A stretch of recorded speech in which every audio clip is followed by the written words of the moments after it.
बिस्मिल्लाहिर्रहमानिर्रहीम, अस्सलाम वालेकुम। ये जी आज आदम अमीन जो कि सीईओ हैं ऑल पाकिस्तान प्रोजेक्ट के, उनके हवाले से ख़बर है। आपको पता है कि उनके जो अकाउंट्स फ्रीज़ हुए थे, वो तो जो पटिशन थी वो इस्लामाबाद हाई कोर्ट ने ख़ारिज कर दी थी और उनके अकाउंट्स नहीं खुले थे। इसी तरह उन्होंने एक और पटिशन भी दायर की थी कि उनका नाम ईसीएल से रिमूव कर दिया जाए, क्योंकि वो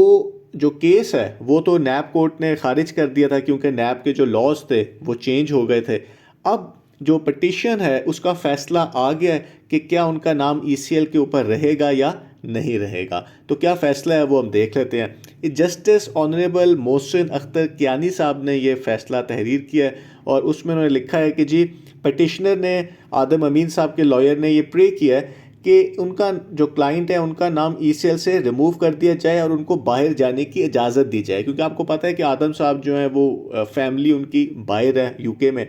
अब इसके अंदर एक डॉक्यूमेंट भी शो किया गया है गवर्नमेंट ऑफ पाकिस्तान की तरफ से, मिनिस्ट्री ऑफ इंटीरियर का, जिसमें पटिशनर का जो नाम है वो रिमूव कर दिया गया है ईसीएल से, लेकिन उनका नाम अभी भी पासपोर्ट कंट्रोल लिस्ट के ऊपर है। और इस ग्राउंड के ऊपर है कि नैब अथॉरिटीज़ जो डिफरेंट अफेक्टीज़ की उनको एप्लीकेशंस आई हुई हैं और उन्होंने डाला हुआ है कि जब तक एक रिव्यू कमेटी बनी थी, जब ये नए लैब के लॉज आए थे और काफ़ी लोगों के केसेस ख़त्म हो गए तो हर कोई बाहर जाना चाहता था, तो गवर्नमेंट ने एक रिव्यू कमेटी बना दी थी कि बेशक तो केस ख़त्म हो गया है, लेकिन बाहर कि ये ना हो कि वो वापस बाहर चला जाए फिर वापस ही ना आए। तो उन्होंने एक रिव्यू कमेटी बना दी है जो कि केसेस को केस बाय केस देखती है कि किसका नाम हमने ईसीएल से रिमूव करना है, किसका नहीं करना। तो इनका नाम इस टाइम पे पासपोर्ट कंट्रोल लिस्ट के ऊपर है और इसमें जो कमेटी है वही फैसला करेगी कि कौन पाकिस्तान से बाहर जा सकता है। अब इस सिनेरियो के अंदर फैसले में लिखा गया है कि यह अप्रोप्रिएट होगा कि एक रिट पिटीशन को एक रिप्रेजेंटेशन बना दिया जाए और सेक्रेटरी मिनिस्ट्री ऑफ इंटीरियर को कहा जाए कि इस रिव्यू कमेटी के अंदर इनका नाम डाला जाए ताकि कोई फैसला फेडरल गवर्नमेंट करे और इसके साथ इस पटिशन को डिस्पोज किया जाता है। देखिए, एक चीज़ होती है कि पटिशन को रिजेक्ट कर दिया जाता है, जैसे कि आपने देखा हुआ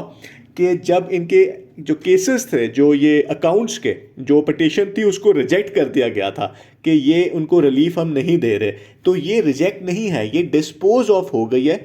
और इसको भेज दिया गया है secretary ministry of interior government of Pakistan to place the same before review committee after seeking report from NAB as well as to give right of hearing to the factories if any and shall pass a speaking order within 30 days। तो नैब भी इसमें अपने comments देगी, इसमें जो अफेक्टीज़ हैं यानी कि आदम अमीन साहब वो भी अपने कमेंट्स देंगे उस कमेटी में डेफिनेटली, और फिर वो कमेटी फ़ैसला करेगी कि क्या इनका नाम ईसीएल कह लें या पासपोर्ट कंट्रोल लिस्ट से निकलेगा या नहीं निकलेगा। और 30 डेज़ का टाइम इस्लामाबाद हाई कोर्ट ने दिया है, तो इसका जो असल फ़ैसला है वो अब उस रिव्यू कमेटी के ऊपर चला गया, क्योंकि इस्लामाबाद हाई कोर्ट ने इसके ऊपर कोई जजमेंट नहीं दी, उन्होंने इस पिटीशन को डिस्पोज कर दिया। अब यहाँ पे जो सिचुएशन है वो ये है कि केस तो बेशक इनका हम कह सकते हैं कि जी अब उस तरह नहीं रहा, लेकिन जो अकाउंट्स जो ये हुए थे इनकी रिजेक्ट हो गई थी पिटीशन, उसमें जज साहबान ने लिखा है कि बेशक इनका केस टेक्निकल के बेसिस पे ख़त्म हो गया, लेकिन उस केस को किसी और अदालत में ट्रांसमिट भेजना चाहिए था। तो क्योंकि गिल्टी और नॉट गिल्टी तो हुआ ही नहीं है उस केस के अंदर, ये तो एक टेक्निकल बेसिस के ऊपर केस ख़त्म किया गया था कि जी 500 मिलियन से अगर कम हो या 100